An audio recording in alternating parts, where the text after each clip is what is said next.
How do InDesign footnotes work in reflowable EPUB exports? Imagine turning a beautifully designed document into an engaging digital book where footnotes can pop up or link seamlessly. That's exactly what we're exploring today.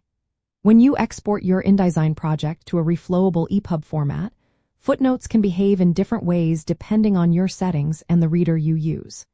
InDesign allows you to add footnotes just like in print, but how they appear in digital formats depends on a few key factors. During the EPUB export process, you can choose how footnotes are handled. One popular option is to place them inside pop-up windows. This means when a reader taps or clicks on a footnote reference, a small window appears with the footnote text. This keeps the main text clean and helps readers stay in context. To enable this, you need to select the option called Inside a Pop-up when exporting your EPUB.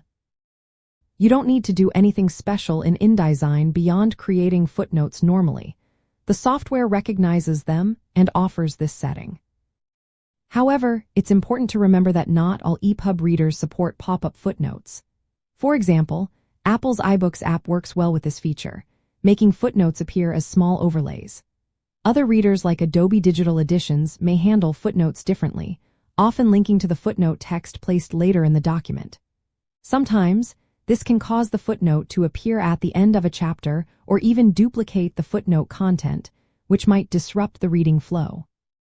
If you want consistent behavior across many devices and apps, using endnotes instead of footnotes is a good idea.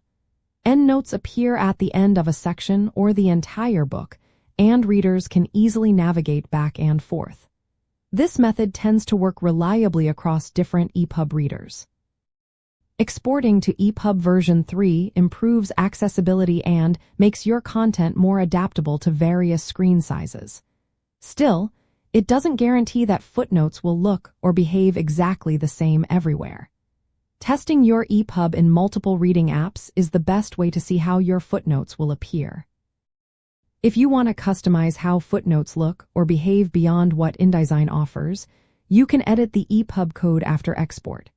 This involves working with the HTML and CSS files inside the EPUB package. But keep in mind, InDesign itself does not provide detailed controls for styling footnotes inside pop-ups. In summary, when you export from InDesign to a reflowable EPUB, footnotes can be interactive pop-ups or linked to endnotes, depending on your settings and the reader. Pop-up footnotes work well in some apps like Apple iBooks, but others may show footnotes as links or at the end of the section.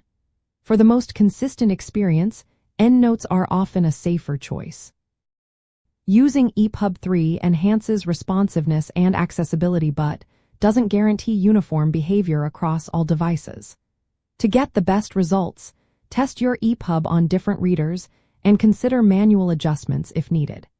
This way, your digital publication will offer a smooth and enjoyable reading experience with clear, accessible footnotes.